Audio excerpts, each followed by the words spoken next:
Hello बच्चों, कैसे हैं आप सब। मेरा नाम अनुज तिवारी और आपका खूबसूरत सा चैनल अनुज बायोलॉजी। आज के वीडियो में साइटोलॉजी से रिलेटेड न्यू टॉपिक डिस्कस करने वाले हैं, लेकिन इससे पहले अभी तक हम साइटोलॉजी से रिलेटेड कौन कौन से टॉपिक कंप्लीट कर लिए हैं उसके बारे में थोड़ा सा बात कर लेते हैं। अभी तक साइटोलॉजी से जितने भी वीडियो अपलोड हैं उनमें हमने सेल की discovery, cell theory, cell structure, उनमें भी प्रोकैरियोटिक का अलग स्ट्रक्चर, यूकैरियोटिक का अलग स्ट्रक्चर, इन दोनों में क्या क्या डिफरेंस होता है इसके बारे में भी डिस्कस हो चुकी है। और लास्ट टॉपिक जो था वो न्यूक्लियस से रिलेटेड था। अब बात आती है कि यूकैरियोटिक सेल के अंदर साइटोप्लाज्म में जितने भी डबल मेम्ब्रेनस सेल ऑर्गेनेल हैं उनके बारे में, जिसे हम एक एक करके वन बाय वन डिस्कस करने वाले हैं। सारे सेल ऑर्गेनल अपने आप में बहुत इंपॉर्टेंट होते हैं और उनका एक अपना स्पेसिफिक फंक्शंस होता है और मल्टीपल चॉइस क्वेश्चन में ये पूछ लिए जाते हैं। तो this is very very important topic for graduation, any competition exam, NEET et cetera.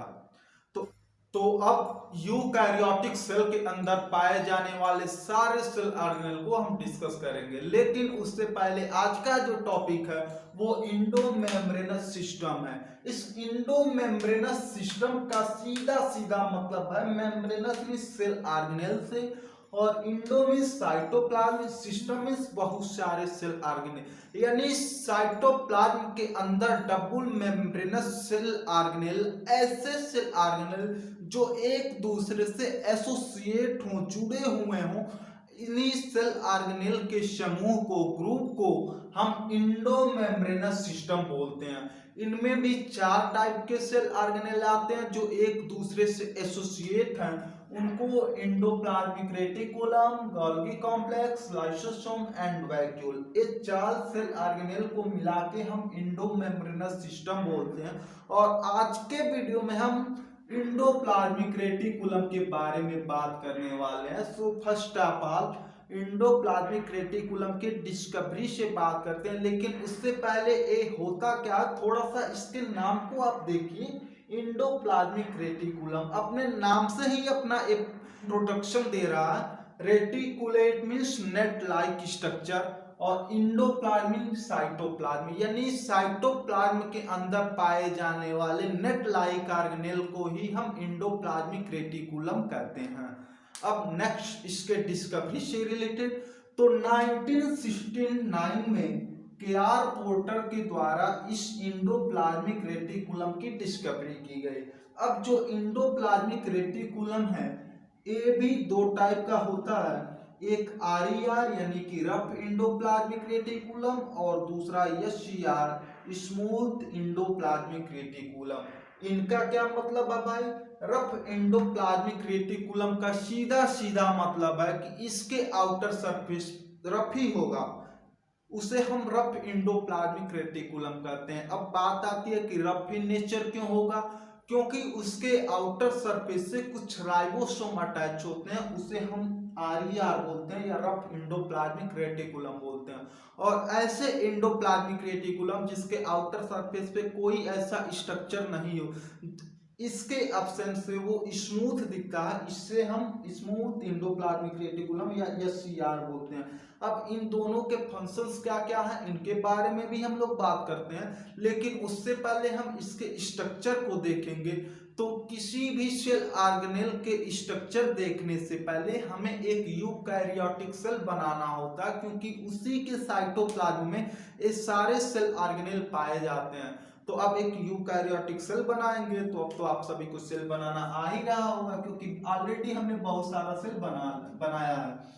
अब देखिए उसका आउटर वॉल जो होता है वो प्लाज्मा मेम्ब्रेन होता है, उसके अंदर साइटोप्लाज्म होता है, और साइटोप्लाज्म के अंदर एक double membranous genetic material containing structure होता है जिसे हम न्यूक्लियस कहते हैं। इसके बारे में डिटेल डिस्कस प्रीवियस वीडियो में हो चुका है, आप उसे प्लेलिस्ट से देख सकते हैं। तो इस डबल मेम्ब्रेनस न्यूक्लियस को हम ब्रेन ऑफ द सेल बोलते हैं। अब ऐसा क्या बात है भाई कि इस न्यूक्लियस को ब्रेन ऑफ द सेल बोलते हैं? देखिए, किसी भी सेल के अंदर जितने भी मेटाबॉलिक प्रोसेस होते हैं, मेटाबॉलिक प्रोसेस कहने का मतलब है कि उस सेल के अंदर जितने भी प्रोसेस हो रहे हैं उसे हम मेटाबॉलिक प्रोसेस बोलते हैं।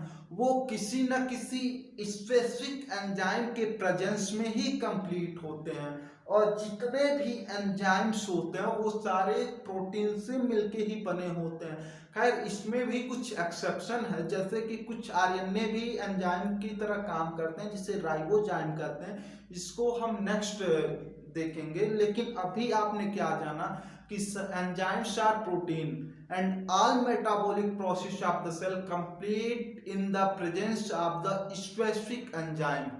तो अब बात आती है कि सेल के अंदर प्रोटीन कहाँ से आएगा? तो सेल के अंदर जो प्रोटीन आता है वो न्यूक्लियस के अंदर जो डीएनए पाया जाता है उससे आरएनए बनता है, फिर आरएनए से प्रोटीन बनता है, और उसी प्रोटीन से क्या होता है, सारे एंजाइम्स बनते हैं, और जिससे मेटाबॉलिक प्रोसेस कंप्लीट होती है। That is why nucleus is known as brain of the cell. एक बात तो गई। अब इंडोप्लाज्मिक रेटिकुलम जो होता है वो न्यूक्लियस के आउटर मेम्ब्रेन से ही लिंक्ड होता है, अटैच होता है। देखिए यहाँ आउटर मेम्ब्रेन से ही लिंक है। अब आउटर मेम्ब्रेन से लिंक होने का सीधा सीधा मतलब है कि न्यूक्लियर मेम्ब्रेन का जो फॉर्मेशन होता है वो इंडोप्लाज्मिक रेटिकुलम से ही होता है। तो अगर मल्टीपल चॉइस क्वेश्चन में पूछे nuclear membrane formed by endoplasmic reticulum. अब जो इंडोप्लाज्मिक रेटिकुलम है ये दो तरह के होते हैं, एक आपके एसईआर और दूसरा आरईआर, जिसको ऑलरेडी हमने यहाँ बताया है।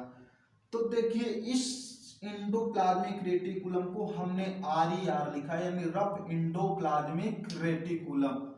इसके सरफेस से राइबोसोम अटैच है। लेकिन उससे पहले एक चीज आप और जान लीजिए कि अभी हमने कहा नेट लाइक स्ट्रक्चर, तो आखिर ये नेट किसका बना होता है? तो ट्यूबुलर स्ट्रक्चर्स का नेट बना होता है, जिसे हम सिस्टर्नी कहते हैं, यानी कि बहुत सारे सिस्टर्नी आपस में एग्रीगेट होके एक नेट लाइक स्ट्रक्चर बनाते हैं, और उससे ही हम इंडोप्लाज्मिक रेटिकुलम कहते हैं। और इस सिस्टर्नी के अंदर का जो ये स्पेस है इसे हम ल्यूमेन बोलते हैं। और क्या है कि रफ इंडोप्लाज्मिक रेटिकुलम अगर ये है तो इसके आउटर सरफेस से राइबोसोम भी अटैच होगा। कुछ वेसाइकिल भी पाए जाते हैं। वेसाइकिल का क्या यूज है इसे हम अभी इसी वीडियो के लास्ट में देखेंगे, लेकिन अभी आपने इंडोप्लाज्मिक रेटिकुलम का स्ट्रक्चर जाना कि इंडोप्लाज्मिक रेटिकुलम एक नेट लाइक स्ट्रक्चर है। वो किसका नेट है? Tubular cisternae net like structure बनाती है, और इसके बीच का जो स्पेस होता है उसे हम ल्यूमेन कहते हैं। अब नेक्स्ट बात आती है कि आखिर इस आरईआर इंडोप्लाज्मिक रेटिकुलम का क्या फंक्शन है भाई।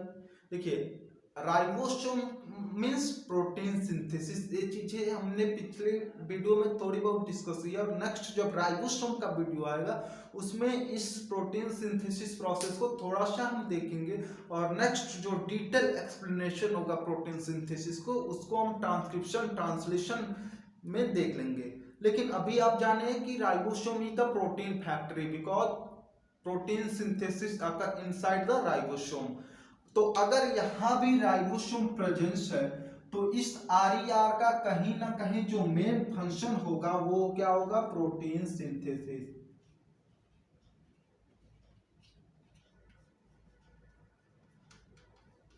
Protein synthesis.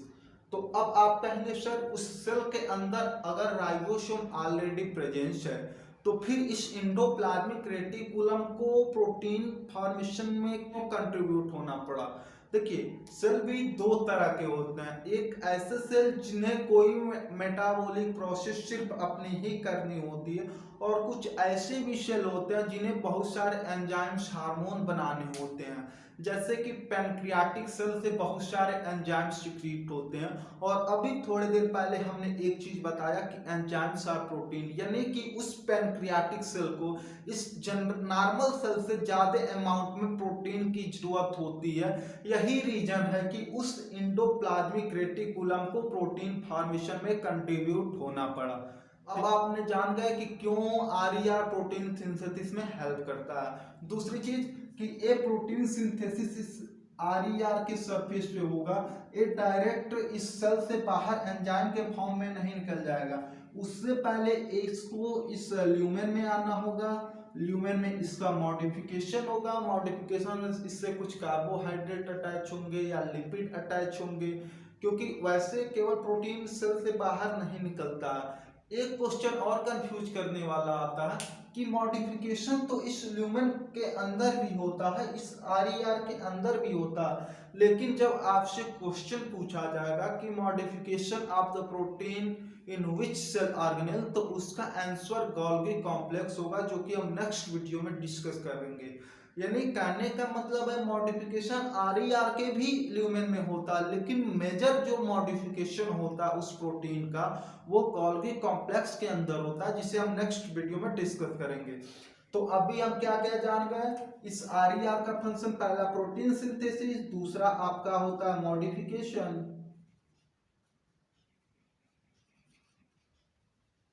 तीसरा होता है पैकेजिंग।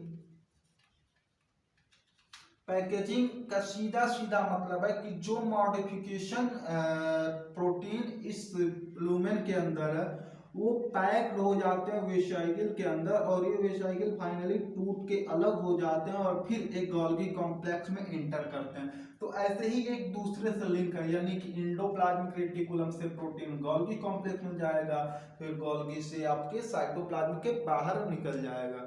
तो आप के वीडियो में हम केवल इंडोप्लाज्मिक रेटिकुलम के बारे में बात कर रहे हैं। तो आरईआर लगभग कंप्लीट हो चुका है, इसके स्ट्रक्चर के बारे में भी हमने बात की और फंक्शंस भी बता दिया कि एक प्रोटीन सिंथेसिस में हेल्प करता है, दूसरा मॉडिफिकेशन ऑफ द प्रोटीन और तीसरा पैकेजिंग। अब नेक्स्ट बात करते हैं हम एससीआर यानी इंडोप्लाज्मिक रेटिकुलम। इंडोप्लाज्मिक रेटिकुलम मतलब कि ये स्मूथ सरफेस होगा, इसके सरफेस पे कोई राइबोसोम प्रेजेंस नहीं होंगे, यानी इससे प्रोटीन सिंथेसिस नहीं होगा। तब इसका क्या फंक्शन है भाई, देखिए इसका फंक्शन फर्स्ट आपका लिपिड सिंथेसिस होता है, लिपिड का फॉर्मेशन करता है,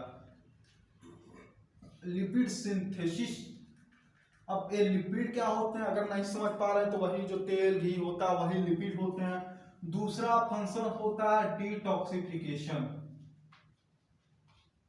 डिटॉक्सिफिकेशन, डिटॉक्सिफिकेशन मीन्स जो टॉक्सिक सब्सटेंस हम लोग लेते हैं, अगर कोई पर्सन है जो अल्कोहल ज्यादा ले लिया है तो उसके लीवर में उसका डिटॉक्सिफिकेशन किया जाता है, जिससे उसकी जो टॉक्सिसिटी है वो थोड़ी सी कम हो जाती है। उसका डिटॉक्सिफिकेशन नहीं किया जा सकता जब वो भी अमाउंट्स के लिमिट के बाहर हो जाए। तो डिटॉक्सिफिकेशन हमने जान लिया। तीसरी चीज होती है कैल्शियम स्टोरेज, यानी कि जो एससीआर होता है वो कैल्शियम का स्टोरेज भी करता है। तो आज के वीडियो में हम इंडोप्लाज्मिक रेटिकुलम के बारे में डिटेल डिस्कस किए हैं। नेक्स्ट वीडियो में मिलते हैं गोल्गी कॉम्प्लेक्स के साथ।